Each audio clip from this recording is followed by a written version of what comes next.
kept you waiting, huh? Something about the opening moments of Metal Gear Solid 5 have always stuck with me, even before I played it to the credits. More importantly, these opening scenes were my first introduction to the Metal Gear franchise. As the cheap click of plastic and a Walkman too expensive to buy as a prop for this video sets the tape in motion, Midge Yuri's moody, dim cover of David Bowie's The Man Who Sold the World starts to play, and we're off. This song sets the tone of what this game's story is about to tell you before you even understand what is happening. As the synths blare and Yuri's vocals about a man who seemingly cheated death provide the backdrop to your awakening in a hospital, you have to take some time to let yourself wake up, a sign that you might be more in the dark than you initially realize. As you have little control in this scene, you have nothing to do but listen to the words of the song, burning them into your brain like a brand. These words will come to have many different meanings by the time this story is complete. Nothing for the next 40 hours will be what they seem. Oh no, not me. We never lost control. Your face to face with the man who sold the world. Metal Gear Solid 5 is almost entirely about mirrored meanings, the highs and the lows, the goods and the bads. The first hour or so of Metal Gear Solid 5 is slow and deliberate. You've been in a coma for 9 years, waking up in the year 1984, so I doubt I'd be a spring chicken either. But what makes less sense is that you're asked to design a character. No matter how intricately you design this person, you are slapped in the face when it is immediately reverted to Big Boss's unkempt mug with the addition of metal shrapnel permanently lodged in your skull, a souvenir from the helicopter crash that landed you in the hospital in the first place. The crash has also left you with something new, or rather something lacking. Your left arm from the elbow down has been amputated. Before you even have a moment to let all of this sink in, you're fighting for your life as soldiers begin storming the hospital, slaughtering everyone they come across in case that person is their target, you. Luckily, an anonymous patient is there to guide you and protect you. Been watching over you for 9 years. You can call me Ishmael. After saving you from a quiet assassin, he takes you on this long tutorial of sorts as you slowly escape the hospital. You must learn how to use the controls as your character relearns how to use his body after almost a decade of inactivity. The threat doesn't stop at the beginning. Soon you learn there are more than soldiers in the hospital. A man of fire who absorbs cannon fire and bullets and shoots them back at his enemies, and his levitating young partner are hot on your tail, almost toying with you as you make your escape. In a contextual whiplash moment reminiscent of Metal Gear Solid 2, the opening sequence of the game is stunningly different from the rest of the game after it. The long hallways you sneak through make way to the seemingly endless deserts of war-torn Soviet-occupied Afghanistan. After fumbling through the hospital and making your narrow escape with your guardian angel, you are in control once again, paired with a state-of-the-art, upgradable prosthetic hand. Now that you have been rebuilt, it's time to rebuild Big Boss's empire. The Diamond Dogs are your new army without a nation, taking shelter at a base out in international waters in the middle of the ocean. Big Boss, Revolver Ocelot, and Kaz Miller are out for revenge for what they've lost, and the Diamond Dogs are going to help them get it. They just have to track down the man responsible. Skullface, the leader of a rogue unit of the Army Cypher, wants to conquer the world. While on a mission to track down a missing child, you fall upon his underground, disturbing laboratory. The test subjects have speakers surgically inserted into their vocal cords, repeating the sounds of infomercials and talk shows and other American programming. It's a grotesque and confusing image. These people are implanted with parasites, modified to attack speakers of a particular tongue. In a first act of his own revenge for having his family and countrymen slain in front of him, leaving him without a nation to call home, Skullface is developing the modified parasite in order to eradicate the English language and anyone who speaks it.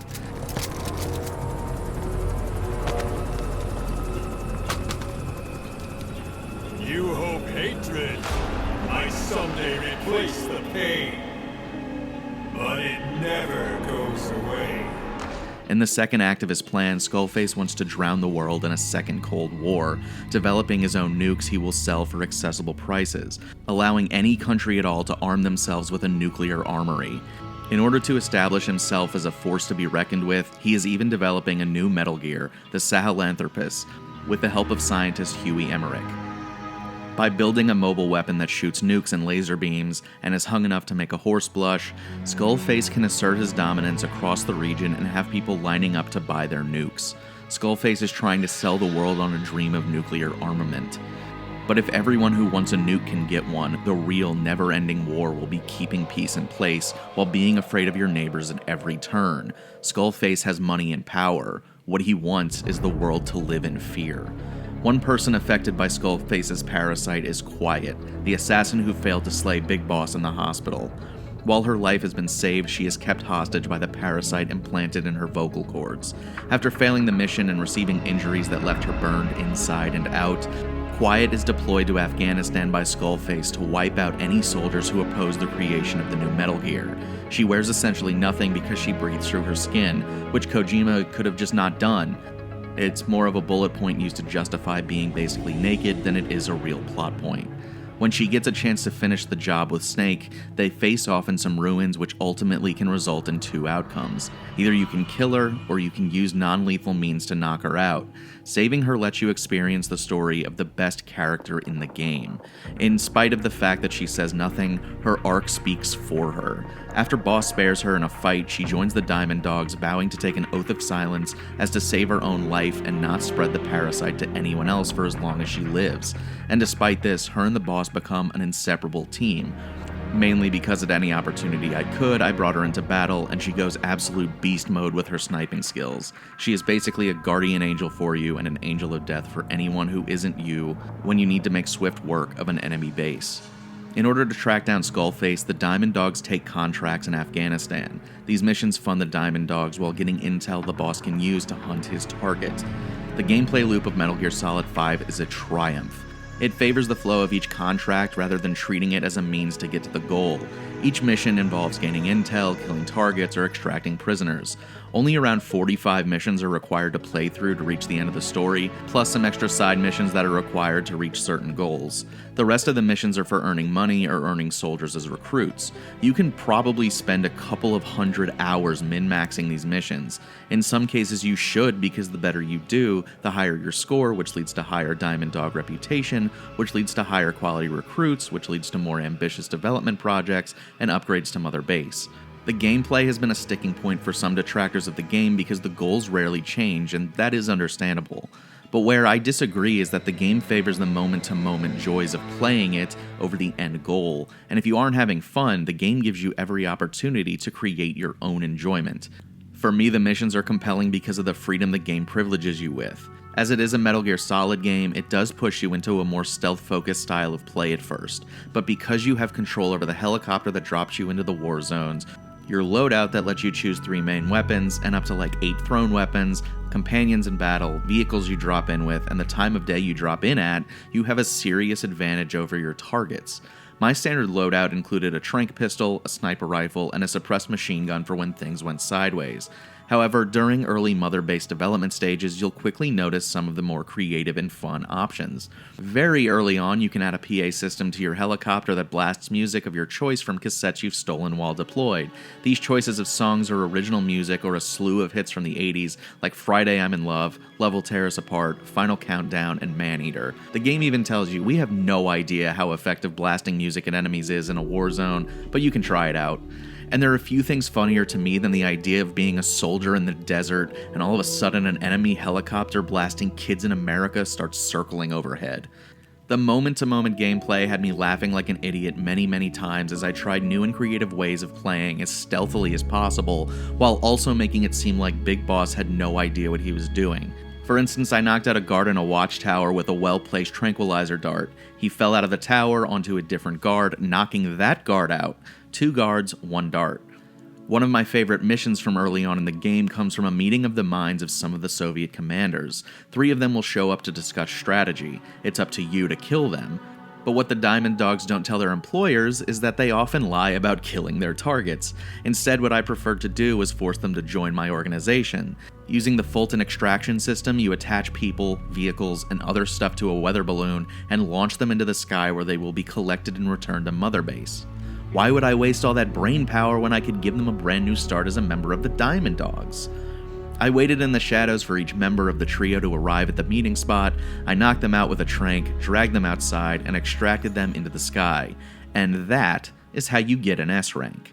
The game really molds itself to your style of play, and unless there is a very specific instance of a mission that absolutely requires a certain outcome, it rarely ever tells you no. There is, however, an underlying system of points that increases or decreases depending on your actions. This system is called demon points, and once you hit enough evil acts, the shrapnel in your head begins to grow. I didn't know about this until after the game ended, and my horns seemingly never grew. My actions were heroic enough that they outweighed the times I goofed up and killed prisoners or ran over the buddy I deployed into battle with me. Killing people does contribute to demon points though, so if you care about being the ultimate good guy commander of a for-profit army, go the non-lethal route. I don't want to get too far into the weeds on a system I didn't know about, but it's yet another system in place that the game offers to the playstyle. While pursuing Skullface, you luckily get a detractor on your team. Emmerich leaves Skullface with all the information he has on Sahelanthropus. Using all his intel, he helps Snake track down the weapons dealer. This plot to get revenge on Skullface makes up the first half of the story. It's about getting back what Skullface stole from you. It feels very similar to the story beats from the earlier games that led to it. The world is in peril, and it's up to you to save it. The game has stealth, espionage, action, and long monologues about the nature of mankind. You save a band of children born into warfare and give them a second chance at life without having to live behind a gun. You manage to convert the assassin that tried to kill you to a friend over a foe. It all crescendos into this ultimate moment of success, where you've survived the onslaught from Sahelanthropus and claimed it for yourself to protect the world from it. Skullface is defeated, and the day is saved again. But the threads woven into Chapter 1 have yet to resolve themselves. In Chapter 2, it all comes crashing down. Eli, one of the children you saved, steals Sahelanthropus and escapes with the rest of the children you saved after Mother Base is unable to convince them to leave their torn past behind. The parasites begin a new outbreak on Mother Base, revenge melts into paranoia across your army, and Emmerich gets exiled from Mother Base in a boat for accusations without very much weight behind them. This is no longer a triumphant conclusion, but a descent into the muck and villainy. What if she's a spy? What if I'm a spy? You? Go on all day. When Chapter 2 starts, you can continue the development of nukes for your own profit, keep the cycle of violence going, and render Skullface's defeat a meaningless event. In a cold moment that left me speechless, Big Boss has to go into the quarantine zone and kill all of his own infected men while they look you in the eye and salute. It's a brutal, brutal mission, and it made me feel bad. Metal Gear Solid 5 starts with Big Boss escaping the hospital as everyone, innocent or not, is mowed down. Now he's the aggressor, killing everyone on each of the many floors in the quarantine zone. What is that happening out there? Does anybody know? Hey! Do you hear them coming?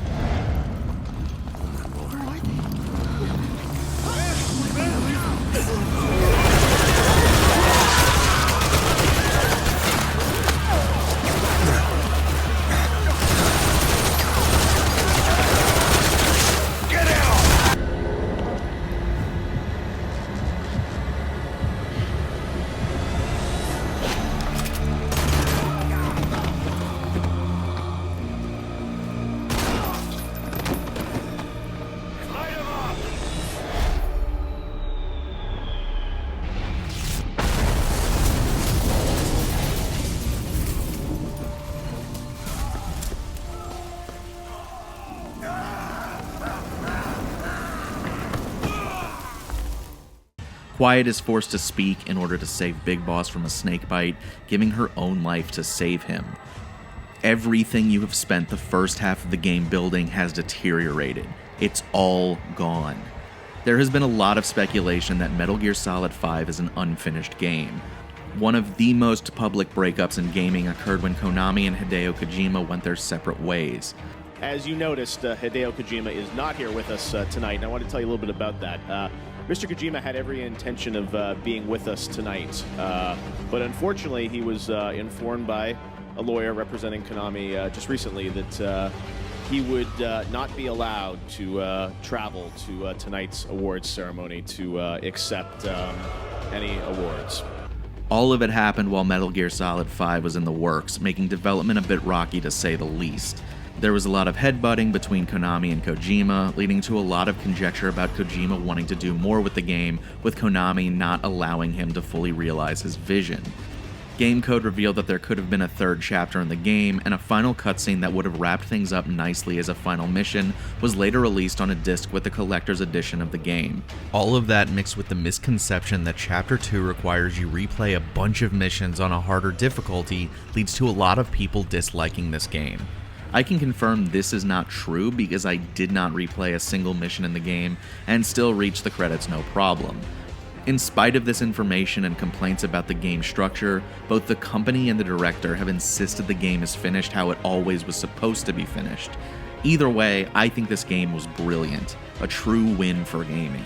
I know a lot of people don't agree, but from the second your eyes open in the hospital, I was hooked. For the next 36 hours, the game got out of my way and let me play however I wanted. But speaking of the hospital, here we are again. In the final mission of the game, we replay the intro, only things are a little different than we first remember. When we see our face again, we don't see Big Boss. We see someone else, the character we designed at the very beginning. We are the new punished Venom Snake, a misdirection from the true soldier known as Big Boss. In our previous life, we were the medic who saved Big Boss from taking the brunt of the shrapnel in the helicopter crash that landed us in the hospital bed. Using hypnosis, we have been reborn as Big Boss. The original boss's ideology and message is so strong that a random medic can step in as him, writing his own chapter in the legend. And now where we have ended is where we began so long ago. Big Boss has sold the world in a twofold way. He didn't sell the world for money, but for his vision to spread like the parasite we had to quell on Mother Base. But more importantly, he sold the world on the idea that anyone can be Big Boss if they believe they are. Anyone can be the hero or the villain. He never lost control. And while anyone could take his place, the true Big Boss falls into the shadows to set the events of Outer Heaven into motion, completing the loop between the final game and where the series originally started on the MSX. There is one person we haven't talked about in The Man Who Sold the World, the narrator. I've been listening to The Man Who Sold the World on repeat basically since I finished Metal Gear Solid 5, because every time I listen, I feel like I peel back another one of the game's layers. The song is an inch wide and a mile deep, and with that simplicity comes many different interpretations. Some say it tackles Bowie's rise to fame. The person he passes on the stair is his past self before fame altered him, questioning whether or not who he used to be died when he became famous. Some say it covers schizophrenia, the people the narrator comes across not really being there. In the case of Metal Gear Solid 5, the story threads the needle between these two theories. The character we play as is the narrator, the wool pulled over his eyes, the friend who wasn't present for the days gone by, the was and the whens leading up to the game. And yet now he's here, chosen from all the rest in order to step in as a major piece in Big Boss's plan. He is forced to carry on the legacy of someone else entirely, an infamous soldier who stunned the world when he disappeared.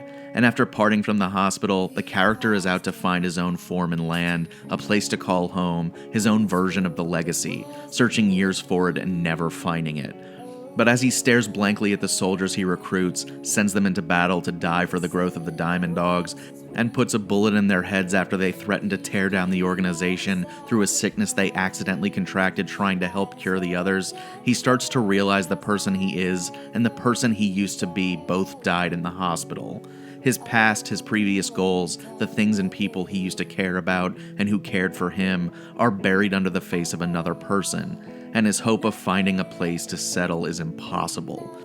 Who he used to be appears out of the corner of his eye, reminding him of these things. It might as well be a ghost. I spoke and